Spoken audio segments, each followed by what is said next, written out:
Meu nome é Antônio José Figueiredo N.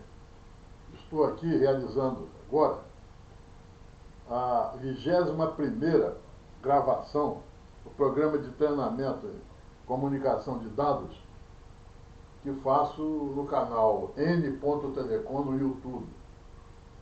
Eu estou ainda no tema geral, que são as redes modo pacote comutadas. E estou falando, no momento, estou fazendo 3 apresentações sobre redes Ethernet. Hoje é a 3ª. Eu pretendo encerrar esse assunto hoje, não é? Nas anteriores, na anterior particularmente, eu comecei a falar das EVPNs, ou seja, que são as redes privativas virtuais Ethernet, não é? E falei, antes já havia falado um pouco, quando eu falei de MPLS, de QR Ethernet, né? E dessa anterior eu falei daquelas VPNs que tem como rede de transporte própria Ethernet. Foi no caso PB, PBB, SPB e Trio. Bom, hoje eu vou apresentar o VXLAN. VXLAN é uma VPN sobre IP e é uma tecnologia que está em uso hoje. Tá? Está em uso hoje. Muito bem. Por que IP? Por que transportar Ethernet sobre IP? Por umas certas características do IP que são favoráveis aí. Primeiro, é uma tecnologia já super conhecida, né, de modo sem conexão, tá? E tem a possibilidade de roteamento mesmo, né? E eu estou falando de roteamento IGP, além do EGP, além do BGP.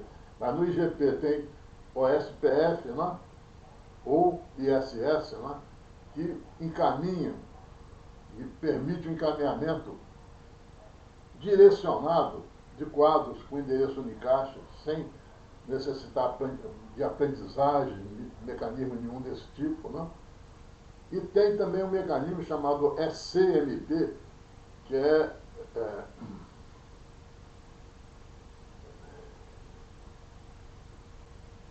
Multiple Access.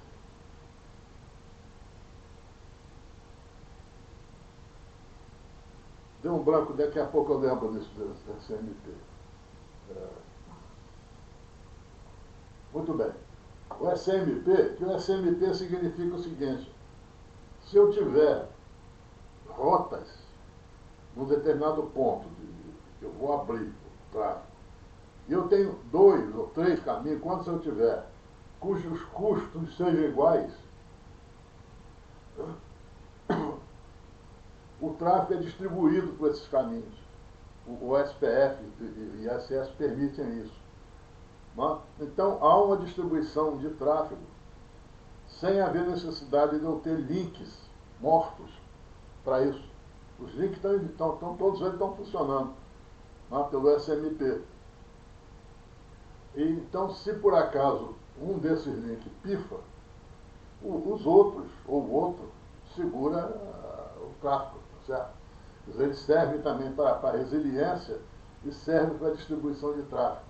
Isso é uma propriedade muito interessante e que é uma das razões de se usar o IP como suporte para a EVPN, para transportar a internet.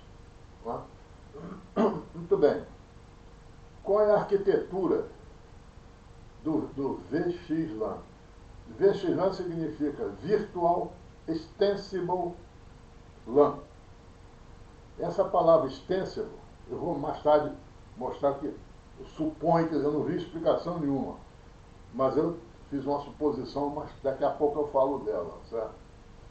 Qual é a arquitetura do VXLAN? Quer dizer, quando um quadro está passando no miolo de uma rede VXLAN, com VXLAN, como é a arquitetura desse quadro? Então ele está aqui. Certo? Então é a arquitetura VXLAN.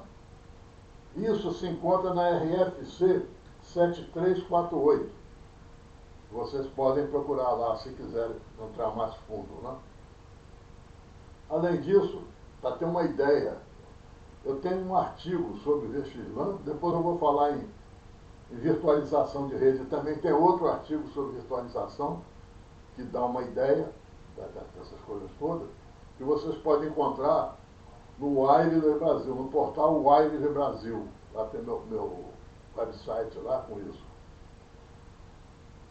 SMP equal cost, ou seja, cota com o mesmo custo, multipath, ou seja, múltiplos caminhos de igual custo.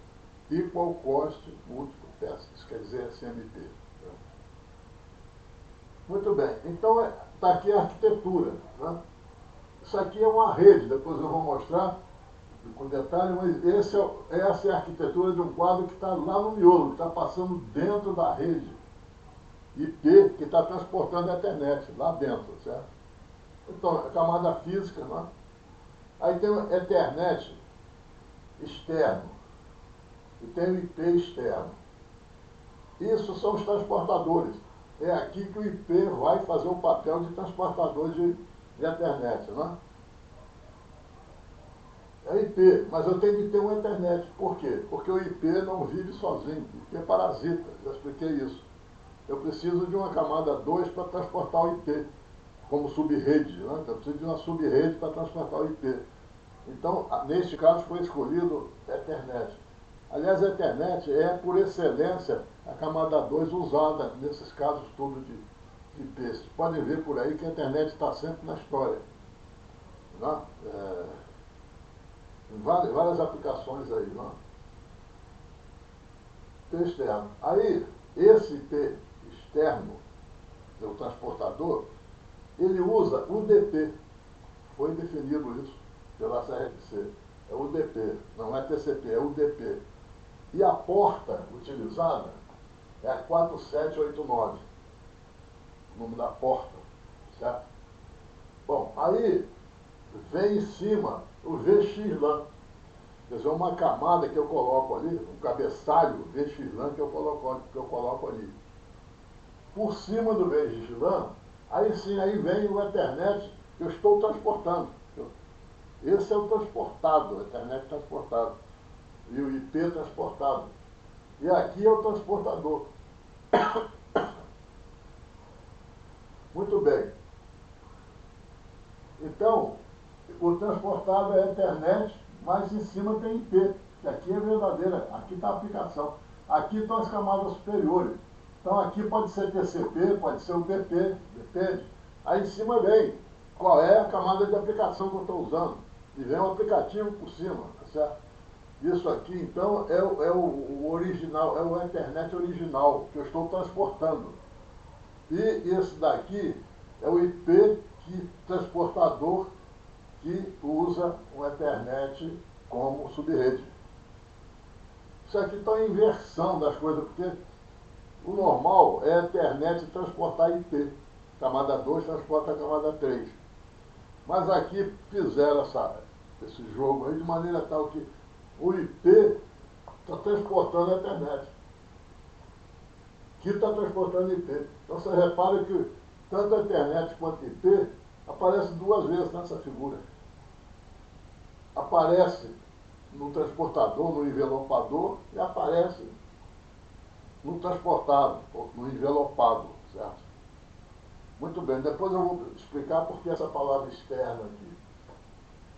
Muito bem, essa é a arquitetura. Agora, como é essa rede?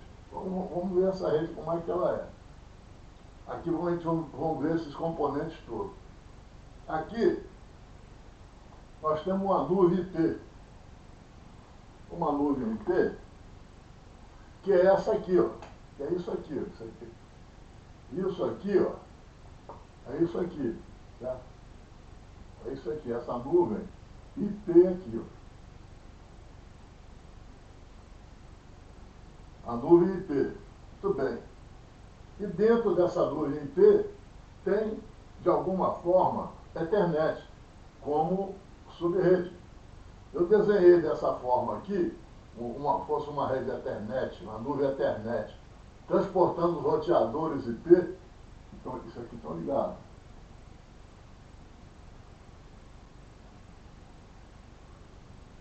Mas pode ser diferente, porque na realidade eu posso ter roteador, internet, roteador, internet, não sei como é essa rede aqui. É uma rede IP com subrede de internet. Isso eu sei que é, mas como ela é, depende. Tá? Muito bem. Essa rede então vai transportar. Aí eu coloco onde tem as terminações aqui dessa rede IP, né, para sair para o exterior aqui, para pegar as redes da internet aqui, eu tenho aqui uma função, eu coloco aqui uma função que representa, essa função é a função VXLAN. Ela representa esse cabeçalho aqui. Esse cabeçalho está representado aqui no VXLAN. E o papel fundamental do VXLAN, dessa camada VXLAN, é ampliar a escalabilidade. Isso vocês vão levar lá em PB, que tem um tal de ITAG, que eu expliquei isso quando lá, que também é um envoltório que eu boto na rede PBB, não é PB não, PBB, para ampliar escala. Essa é a finalidade. E também o VXLAN é em si um mecanismo de ampliar a escala, porque como eu vou ligar redes diferentes, de diferentes usuários, inclusive, transportar, eu preciso de escala.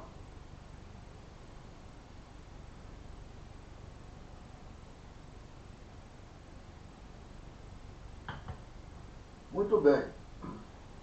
Então, como é que faz essa escala? Dentro dessa camada, nesse cabeçalho, tem um campo chamado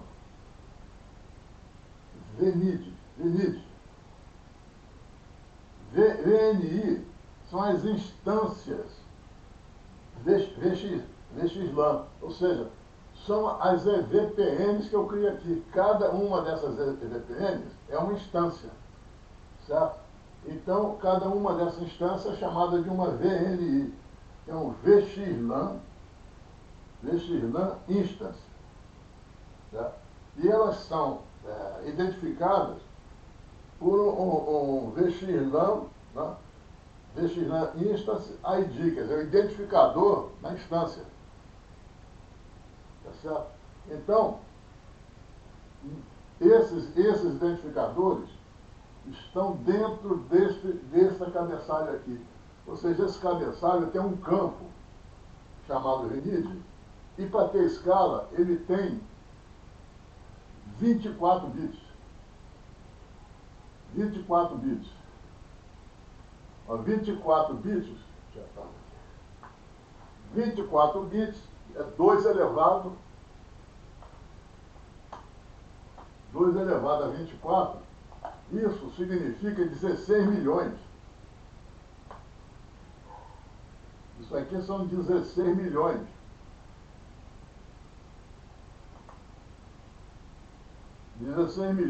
De quê? De VNIDs. Então, isso representa a escala. Significa que eu posso criar 16 milhões de EVPNs, de redes privativas virtuais, internet em cima do IP dessa forma aqui. É uma escala grande, boa, certo? Muito bem. Então, é o papel então, é criar essas instâncias aqui para que eu possa multiplexar isso aqui em 16 milhões de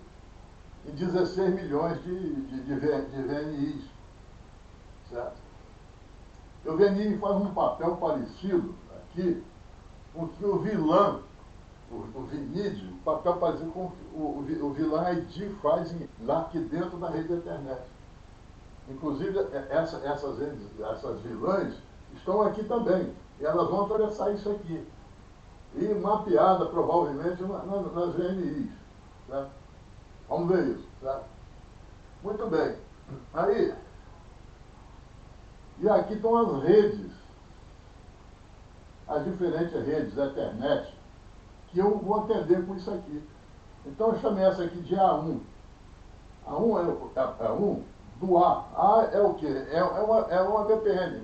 O A é uma empresa, provavelmente. Uma empresa. Ou uma parte de uma rede de uma empresa.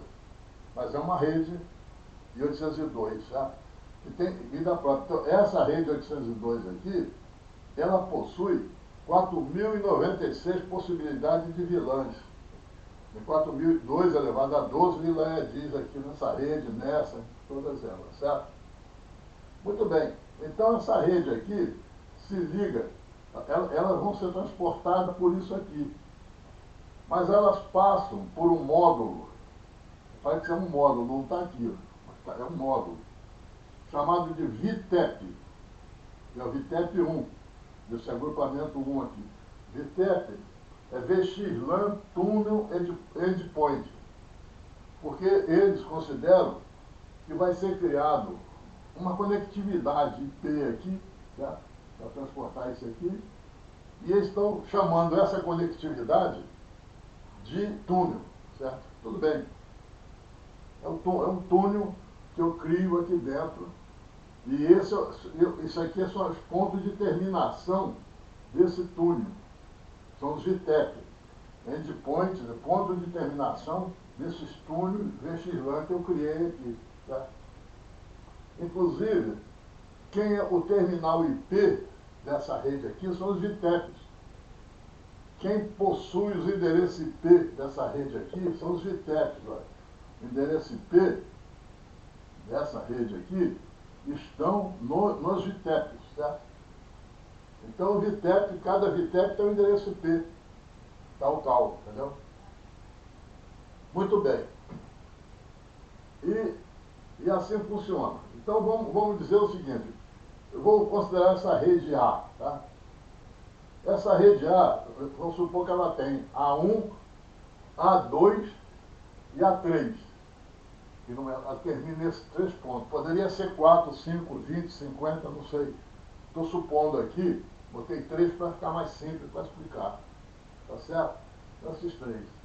E aqui, nessa aqui, tem um ETD. Isso aqui é um ETD de origem.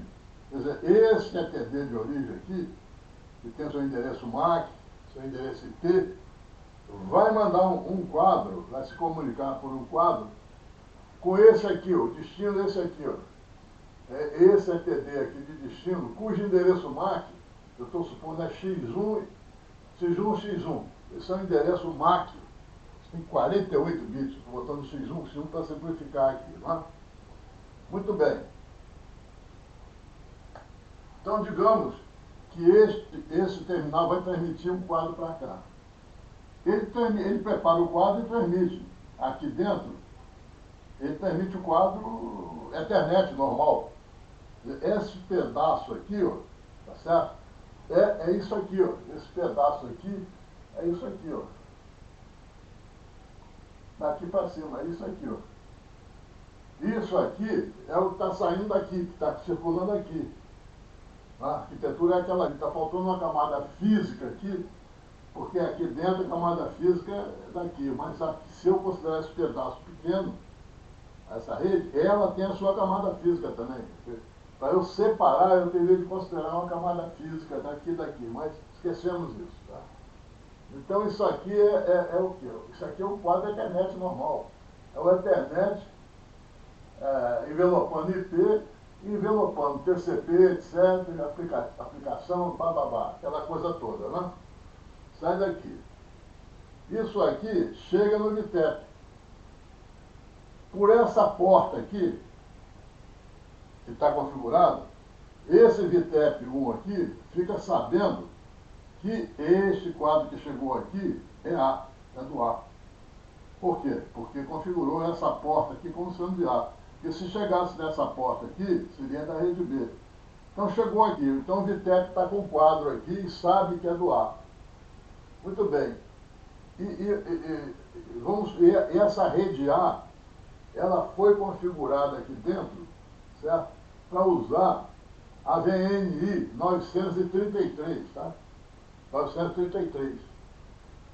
Ou seja, o VTEP, quando mandar esse quadro para lá, daqui para lá, ele vai incluir nesse campo aqui, ó, nesse cabeçalho aqui, o que ele vai incluir? Vai incluir o número 933. Ao incluir isso, ele está declarando que aqui dentro vai usar a VNI 933. Tá certo? E ele é um terminal IP, então ele usou essa multiplexação, ele é terminal IP, então ele monta o datagrama IP. Ele tem tudo, ele tem o endereço, tem tudo, ele monta o endereço IP e manda esse quadro IP, né, que ele já montou, mas agora com que arquitetura? Com essa aqui toda, que já aqui está tudo, porque o VTEP já incluiu essas coisas aqui, ó. O DP, tá? E ele é permitido para onde? Para o endereço IP daqui, ó. O VTEP bota o endereço IP desse VTEP aqui, ó. Desse VTEP. Esse é o endereço IP de destino. Ele coloca esse endereço, escrito 933, certo? Ele bate aqui, tá certo? Muito bem. Bateu aqui, né? 933, foi reconhecido, 933. Então, esse VTEP aqui aceita o quadro. Por quê? Porque esse quadro é da VNI 933, ele é A, e o A faz parte dele. Então, o 933 é aceito aqui, porque faz parte da VNI. Porque se esse quadro saísse, por exemplo, em broadcast e batesse aqui, por exemplo, que não é da A, o A, ele descartava o quadro. Ele olhava o VNI 933 e falava, eu estou nisso? Não, não estou. Então descarta. Esse é o papel do VNI, identificar a instância. Certo? Muito bem. O quadro chegou aqui, então tá aqui o quadro. Então já usou, já sabe que é do A, então ele vai mandar por essa porta aqui, que é do A, certo? Também, aí ele manda o quadro, acabou. Com o endereço MAC X1, X1, e chega lá. É assim que isso funciona, certo? Mas aí tem um problema aqui, é o seguinte, porque eu falei que esse VTEP aqui manda o quadro, já que o quadro é unicast. O quadro é unicast, o endereço unicast. Ele é para o MAC X1, X1. Ele não é broadcast, nada disso, ele é X1. Mas quando esse VTEP aqui vai transmitir, ele olha no quadro, ele vê o quê? O endereço MAC daqui, do X1, X1, tá certo? Dentro tem o endereço IP, mas é o endereço IP desse camarada aqui. O prefixo de endereço IP da subrede de destino. Isso aqui considera, mesmo com endereço IP só, é uma subrede, certo? Muito bem. Então, como é que esse VTEP, olhando esse endereço X1, sabe qual é o endereço IP desse VTEP 3 aqui, para mandar direcionadamente o quadro aqui? Como é que ele sabe? Certo? Ele não sabe. De início, ele não sabe. Ele não sabe mandar. Ele ignora o endereço IP desse camarada. Então, o que ele faz? Ele faz uma inundação. Ele manda esse quadro IP para todo mundo, certo? Como eu falei, e com 933 lá. Quem não tem 933, descarta, certo? E quem tem, vai verificar o endereço. Na realidade, esse quadro, inclusive, ele vai inundar isso aqui e vai inundar isso aqui também, porque ele não vai saber o freio disso aqui e vai mandar. É terrível essa inundação, não? Muito bem. Mas aí vem uma propriedade de redes IP que vai ser usada aí. Porque, repara, se o endereço é desconhecido, né, ele vai usar como sendo um broadcast. Então ele vai mandar para todo mundo. Então todo mundo que não tem nada a ver com a história vai receber. Esse 5 aqui vai receber o quadro. tem nada a ver com a história, mas vai. Porque como é que a rede IP vai discernir para onde é que ele vai? O endereço broadcast ele manda para frente. Bom, aí faz o seguinte, usa-se o roteamento multicast aqui, tá certo? Usa-se o roteamento multicast. É um protocolo chamado PIM, PIM, Protocol Independent Multicast. Usa esse quadro aqui, né, em cima dos 9, onde tem o 933 aqui, previamente, e cria um endereço de grupo envolvendo este e este, tá certo? Então, agora o broadcast, quer dizer, a inundação, não vai ser indiscriminadamente para a rede toda. Ele só vai ser feito dentro deste grupo de endereço que foi feito utilizando o PIN. Ou seja, quando faz o broadcast, a inundação, não inunda a rede toda. Ele não sabe qual é o endereço IP, tudo bem, ele vai inundar. Mas ele inunda, tá, dentro do grupo que ele formou. Então essa inundação daqui, digamos que a rede fosse constituída só por esses três aqui, a rede A. Então vai inundar dentro desse 1933, vai inundar significa que vai mandar para esse e que vai mandar para esse. Para esse aqui ele não manda. Por quê? Porque o 5 não está no endereço de grupo que o PIN formou. Certo? Isso é um ganho, tá?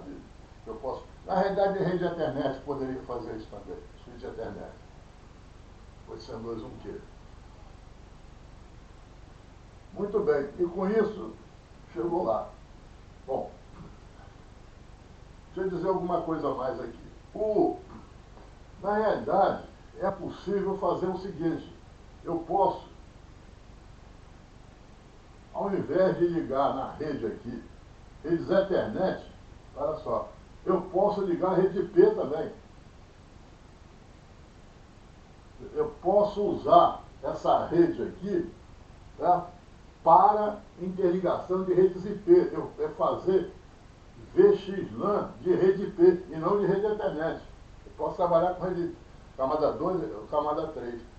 Se for esse caso aqui de ser IP, o que acontece com essa arquitetura? É só tirar isso aqui, ó.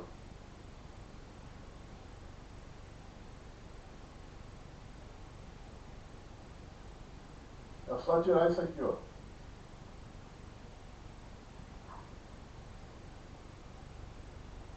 Eu tirei o... Por quê? Porque o IP, que aqui o IP está aqui. De qualquer maneira tem IP aqui, ó.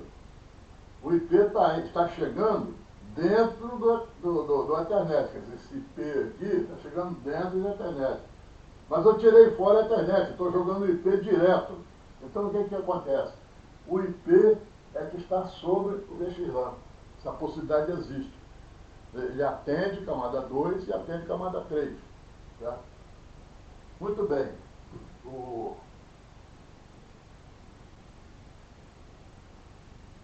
Como é que eu posso evitar essa questão da inundação? Tá? Isso é importante, quer dizer, isso foi uma das premissas de que seria assim.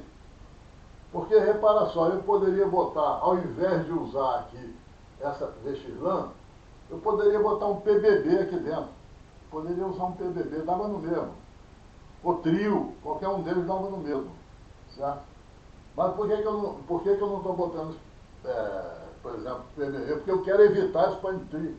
É uma história que eu já contei da outra vez. Então caíram no IP. Tá certo?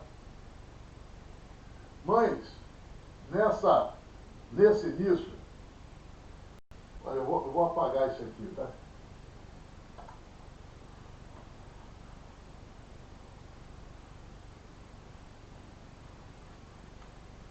Porque essa concepção foi feita na RC 7348, isso foi em agosto de 2014. Então foi agosto 2014.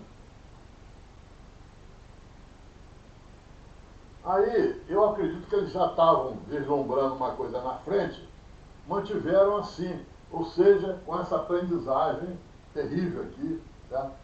Aprendendo a correlação entre os endereços IP, o endereço MAC de destino, esquece isso aqui, por enquanto, MAC de destino, associar esse MAC de destino, esse VTEP aqui, quando vê esse X1, ele tem de associar ao endereço IP desse cara aqui. Tá? Aí essa aqui é a aprendizagem. Associação entre o endereço MAC com o endereço IP do VTEP de destino. É isso que é a aprendizagem que se fala aqui. Tudo bem, ficou assim. Mas aí, talvez ele já estava terminando. Quando chegou em fevereiro de 2015, foi definido a coisa chamada VPN. Vou botar o nome correto aqui.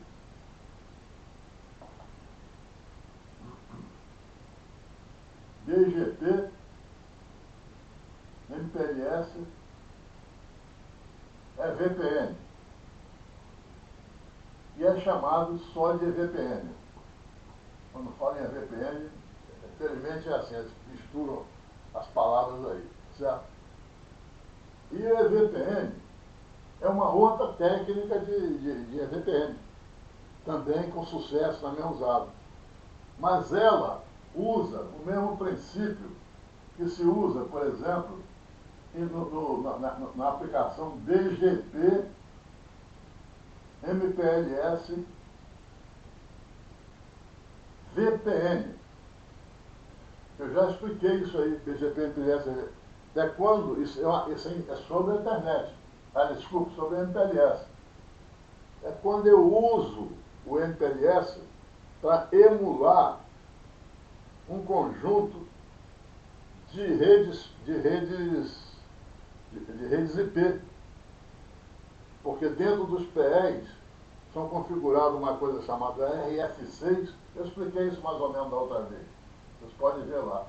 RF6, que são emulações de um roteador. E eles são isolados através no plano de dados, através de labels, e no plano de controle, através de uma coisa chamada RD, que é o Router Distinguished. Eu vou explicar isso mais na frente bem, entendeu? Agora não. Muito bem. Essa ideia aqui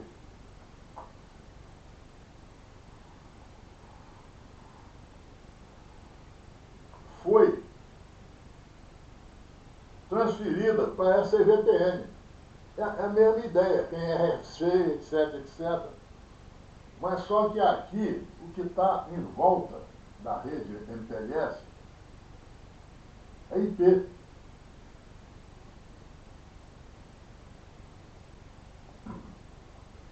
É IP que está em volta. Então, esse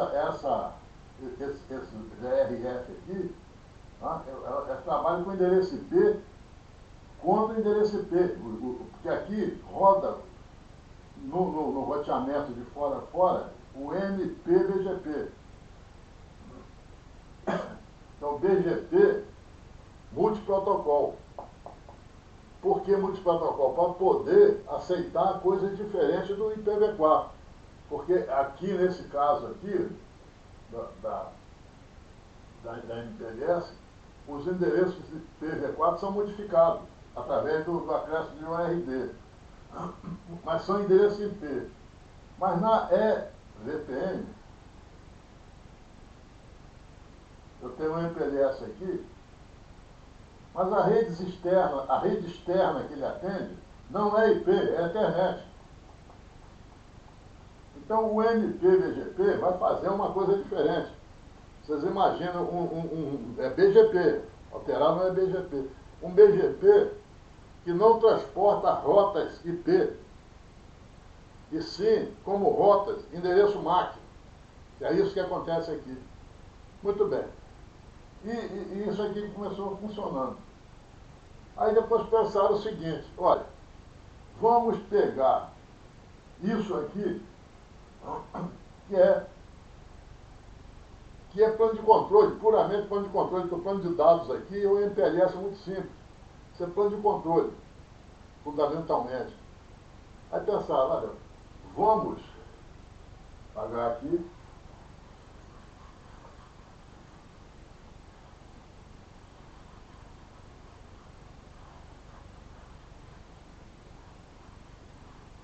Eles inventaram uma terceira rede, uma terceira VPN.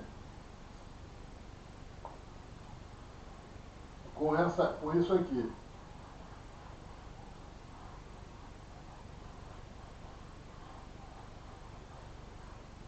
Então, existe o VXLAN. Por isso que eu expliquei aqui. Com aprendizagem de endereço MAC no plano de dados, aquilo que eu expliquei. Que aqui tem aprendizagem, mas está no plano de controle. Então não fica ao sabor do tráfego, aquelas inconveniências, não tem as inundações, não é? Muito bem. Então, tem o VXLAN. E o VXLAN tem seu plano de dados e o seu plano de controle, que na realidade é quase nada. O plano de controle do VXLAN é o plano de controle do IP e do Ethernet que está ali dentro. Próprio, não tem nada. Então, o que pensaram? Vamos fazer o seguinte, vamos pegar o plano de dados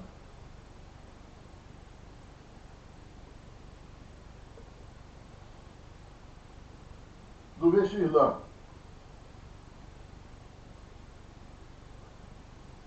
E vamos botar nisso como plano de controle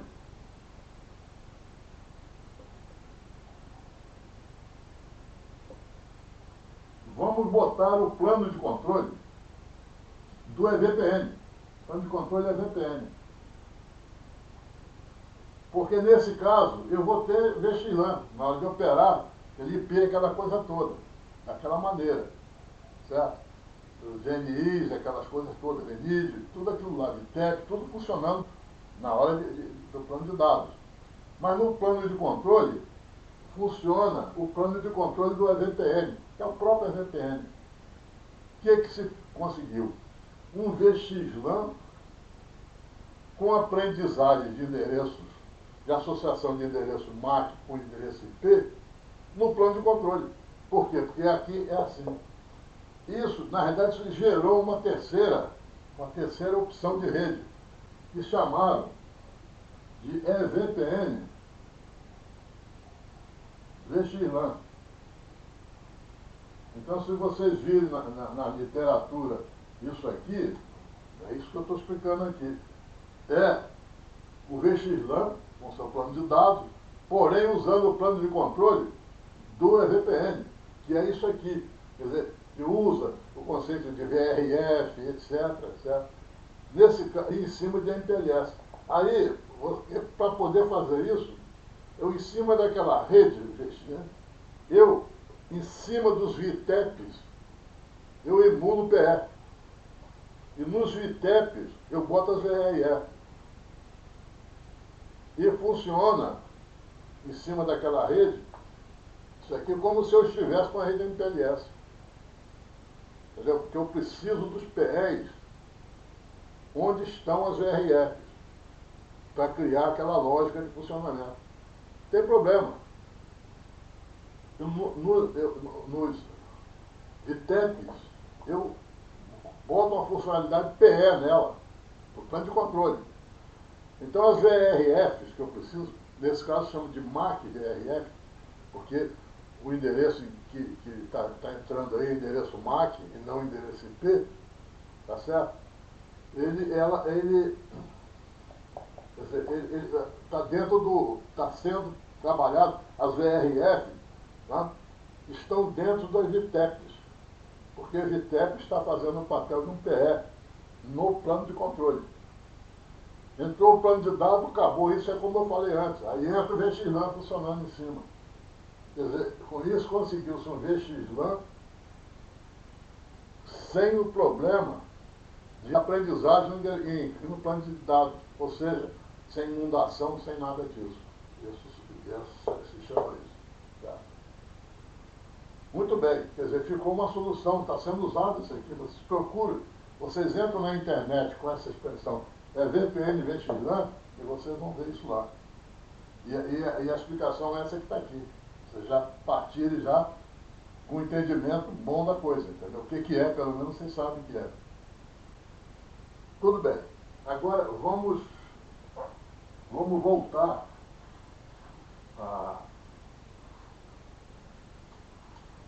a falar do VXLAN.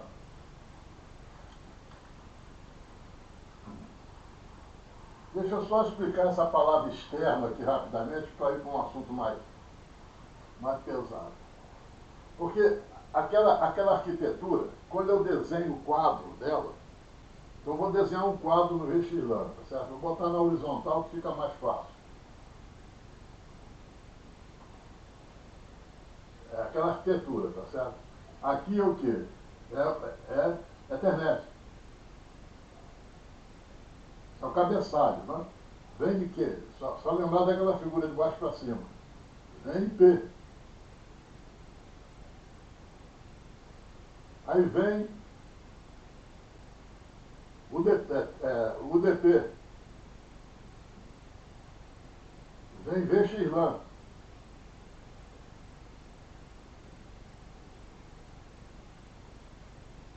Aí vem Ethernet. Aí vem IP. Isso tudo é cabeçalho. Vem, digamos, TCP ou UDP. E aqui os cabeçalhos, camadas superiores, os cabeçalhos de camadas superiores. Aqui vem o payload, não é isso? E aqui vem o trailer, que na realidade é um FCS. É um FCS. Então repara que isso daqui é a parte de baixo.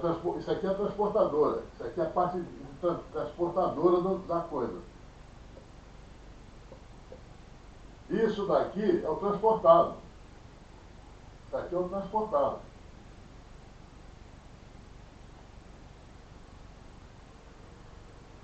Então você repare que no quadro, o que está externo nesse quadro? Isso aqui.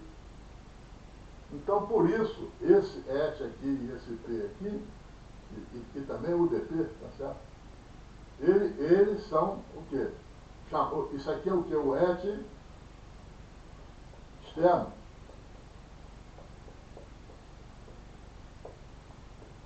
É o que estava embaixo aqui. Embora na figura eles estivessem lá dentro. É uma coisa que você tem de raciocinar por que externo. Se na figura, isso aqui era o que estava lá dentro, não estava interno. Mas por que é externo? Porque é externo no quadro, é o quadro que é a referência. Ele é o envelopador, ele é o externo que envelopa o resto. Tá certo? Ok? Agora vamos falar aqui, nós temos tempo aqui, da motivação de uso a razão maior para a necessidade de uma EVPN, de usar a EVPN. Aí particularmente se usou a VXLAN, até poderia ser outra.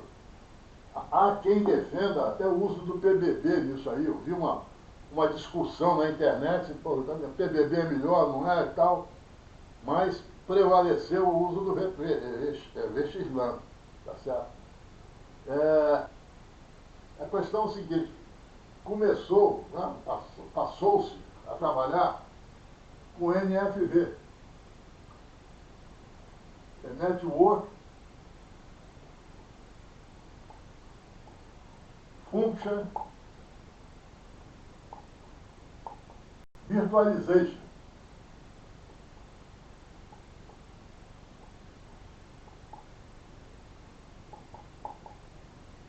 Então é o seguinte, você tem que um data center, uma empresa tem um data center aqui, tem outro data center aqui, e outros, certo? Isso é um DC, data center.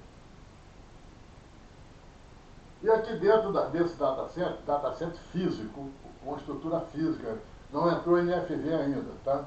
O que tem aqui? Aqui tem servidores, tá? Tem servidor, por exemplo, de armazenamento, tá? Tem firewall, enfim, diversos servidores. E aqui dentro, você tem terminais, tem ETDs aqui, né, com IP sobre a Ethernet. Aqui dentro tem os terminais. E para a comunicação entre esses ETDs aqui, existe uma rede de switch aqui, uma rede 802.1Q de switch aqui, para que esses ETDs aqui se comuniquem entre si e entrem nesses servidores. E para poder eles entrar, eles precisam entrar. Aqui tem banco de dados, eles precisam entrar nessas coisas, eles entram através dessa rede. Aqui tem a mesma coisa, certo? Aqui também é o DC, mesma coisa, repete a figura. Então, esta rede aqui tem de se comunicar com essa aqui. De alguma forma, para que isso aqui, processo lá de São Paulo, Rio, precisa falar entre si. Tá? Por exemplo, esse ETD pode querer entrar no servidor aqui. Ou quer falar com esse camarada aqui. Sei lá. Muito bem. Aí, no início, isso era pequeno e tal, isso aqui podia ser até um SDH, o canal SDH, que tinha poucos e tal, e funcionava assim. Mas na medida que isso foi crescendo, aí o que aconteceu aqui dentro? Tá? Virtualizou. Virtualizou significa o seguinte, que isso aqui continua existindo, como é isso aqui.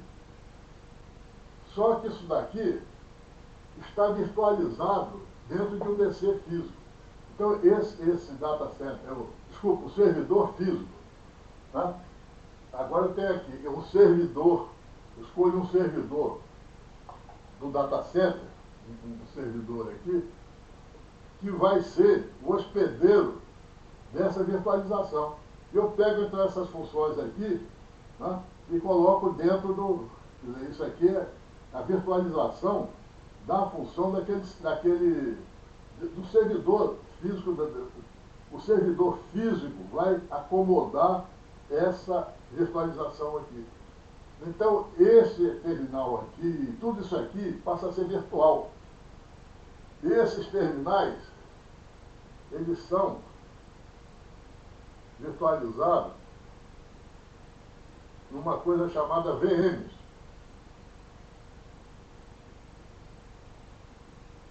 Que são os terminais, são VM. VM é Virtual Machine.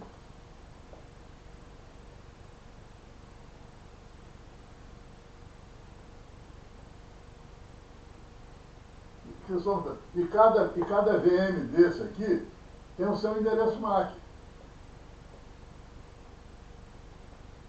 Porque aqui as aplicações IP estão indo nesse VM, transita a Ethernet para chegar no destino, aí chegar o IP lá no destino. Então cada um tem endereço MAC. Muito bem, e aqui são servidores virtualizados. Então para o servidor aqui, de armazenamento, storage, é como se fosse antes, mas só que agora é virtualizado. Tá? Isso tem toda uma arquitetura. Eu tenho um artigo também sobre isso que eu falei no Wired Brasil. Você pode ir lá. Não é grande coisa, eu inclusive não sou da área de informática, tenho dificuldade aqui, eu sofro aqui dentro, mas dá uma ideia, porque eu me baseei nos padrões, porque essa virtualização está sendo comandada, não é por ITU-T, por nada disso, é pelo ETSI. ETSI é European Telecommunication Standard Institute.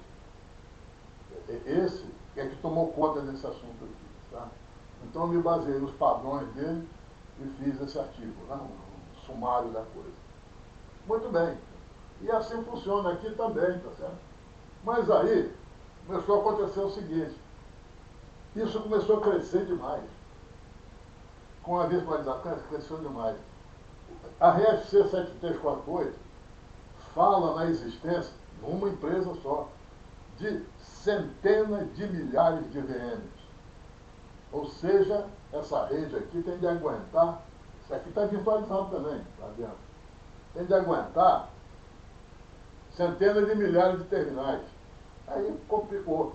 Porque repara só, tem as tabelas de aprendizagem aqui ficam superlotadas.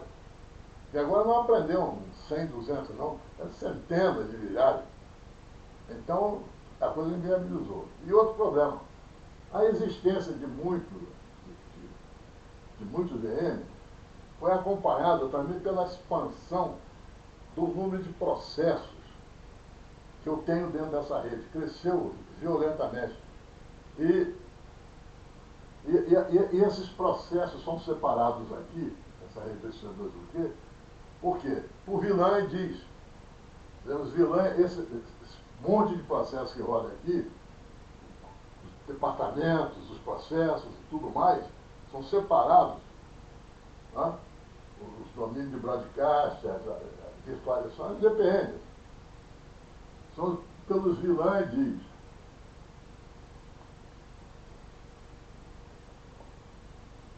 Muito bem. Acontece que nessa rede tem até no máximo teórico de 4.096 vilãs diz. Aí passou a existir nessa rede milhares, o padrão fala em milhares, vamos botar 10 mil, 20 mil, 30 mil, ou mais, sei lá, de necessidade de vilã. E aqui só aguenta 4.096, então não aguentou, não aguenta. Então o que eles passaram a fazer? Passaram a dividir isso aqui em grupos, certo? Um grupo aqui, certo?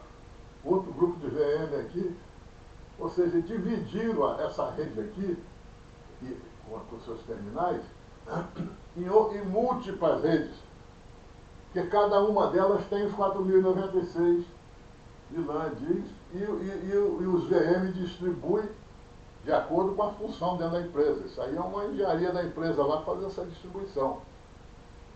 Então, aí ficam redes viáveis, porque ao dividir, eu consigo, em cada uma delas, aguentar com 4.096, e o número de VMs naquela rede não é tão grande, eu consigo ter tabela de aprendizagem, aquela coisa toda funcionando. Porque isso aqui tem aprendizagem. Muito bem. Bom, a coisa complicou mais ainda, muito mais. Vamos multiplicar isso aí por 100, por 80, sei lá. Porque começou a existir... Ah, bom, como existem diversas aqui, agora já não pode ser um SDH, de repente tem mais data center, tem 3, 4 aqui. Então não pode ser um SDH. Eu tenho que ter uma rede comutada aqui dentro. Uma rede comutada. E essa rede comutada tem que separar essas redes aqui, certo? Então, essa aqui foi criada uma rede 1, uma rede 2, uma rede 3. Aqui também tem a 1, 2, 3, 1, 2, 3. Tá? Porque essa 1 aqui, ela se estende para cá. Os vilãs daqui chegam lá também. É o mesmo grupo, esse 1 aqui é a mesma rede daqui. O 2 é outra rede. Então, eu tenho que separar isso aqui. Então, isso aqui tem que ser uma EVPN. Tem que ser algum tipo de EVPN para poder eu criar, porque a EVPN tem... Ó, VPN quer dizer Virtual Private Network. Ou seja, eu consigo separar essas coisas aqui dentro. Tá certo? E com a escala grande para aguentar a carga que isso aí está significando. Mas vamos complicar mais o negócio. Passaram a existir os prestadores de serviço de informática, certo? Aí, o que aconteceu?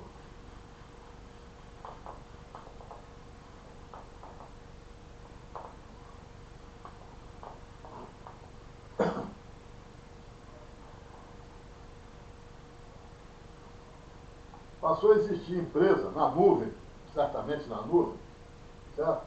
Que tem um baita de um servidor físico. De modo que nesse servidor físico, ele faz isso que eu falei aqui para a empresa A, certo? Faz isso aqui para a empresa B, faz para C, D e etc. Pode ser muito, certo? Então, esse problema que eu falei, da necessidade, inclusive, de multiplicar rede por causa do número de vilãs, etc., acontece em cada uma dessas aqui. Então, aqui eu vou ter uma rede, aqui eu vou ter várias redes aqui. A1, A2, aqui também.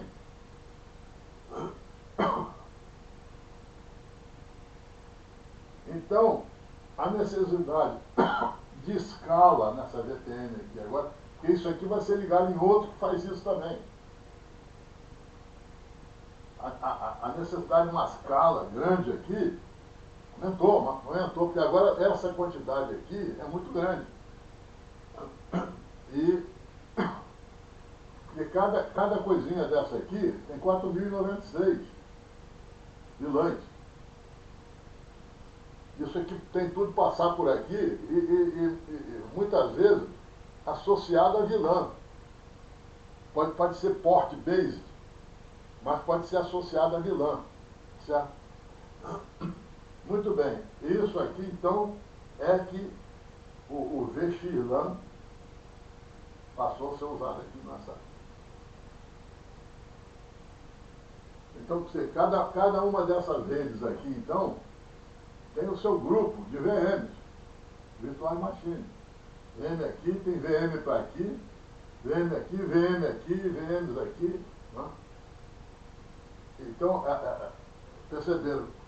Uma quantidade grande dele, cada um com 4.096. Isso é que tem de passar aqui dentro, identificando essas 4.096 multiplicado por não sei quanto aqui, vilãs, elas têm que ser identificadas aqui dentro. Porque essa rede aqui, ela pode não estar trabalhando port base, ela pode estar trabalhando com associação com vilã. Então, aqui, por exemplo, vamos lá. Digamos, VXLAN. Aqui tem quantas instâncias que eu tenho aqui? 16 milhões, não é isso? O 2 elevado a 24, você já tem 16 milhões.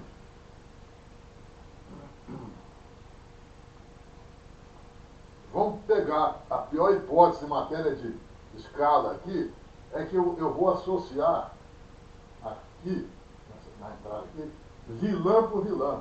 Então, essa vilã aqui, cada uma dessas vilãs vai ser identificada aqui. Dessas aqui também, como é que eu vou identificar tantas vilãs? Pelos VNIDs. Pelos VNIDs. Cada uma dessas vilãs vai ser uma a uma, vou fazer uma. É possível isso aqui. Você associar uma a uma, quer dizer, uma vilã ocupa uma VNI aqui. Um a um. Tá? Aí a escala fica terrível. Não é? Porque você não tem. Se eu pudesse agrupar, como eu faço no VPLS, agrupar vilãs para botar numa mesma instância de transporte, eu estou economizando instâncias da rede de dentro. Mas aqui eu posso colocar no VXLAN associação um a um.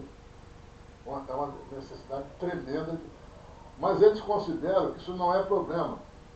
Eles acham que 16 milhões é um número suficiente para aguentar isso aqui, certo? Pelo menos por enquanto, não será.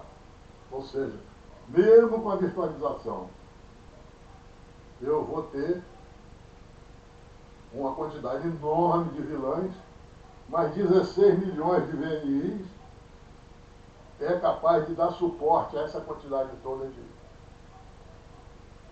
Deixa eu dizer uma palavrinha a mais para encerrar aqui. Certo?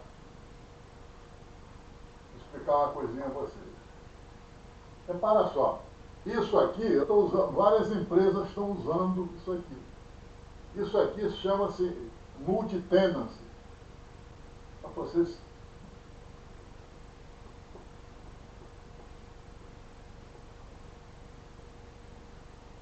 Multi-tenancy, ou seja, diversas empresas estão compartilhando essa estrutura aqui, desse prestador de serviço, no caso virtualizado, que poderia até prestar serviço sem virtualizar, de condomínio. Então, o que quer dizer multi-tenancy? Isso é sinônimo de condomínio. É um condomínio. Quer dizer, o que é uma multi-tenancy? É um condomínio, de várias empresas. E aqui dentro tem o quê? Tem os condôminos aqui. A é um condômino, B outro condômino. Então, o tenant, essa palavra tenant, que vocês vão ver por aí, significa o quê? Condômino.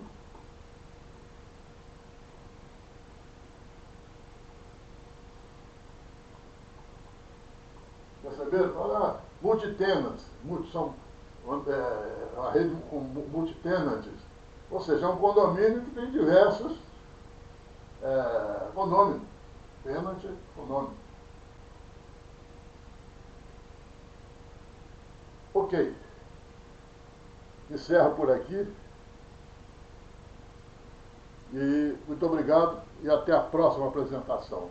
Agora nós vamos entrar, eu vou falar um pouco, uma vez, sobre o PBB-TE, que embora não tenha vingado, mas foi uma ideia muito interessante, uma tentativa de concorrer com o MPLS, e é bom, porque eu estou fazendo uma varredura para vocês pegarem uma cultura de rede, eu estou tentando fazer isso.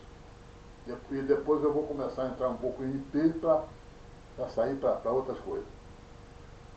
Até a próxima.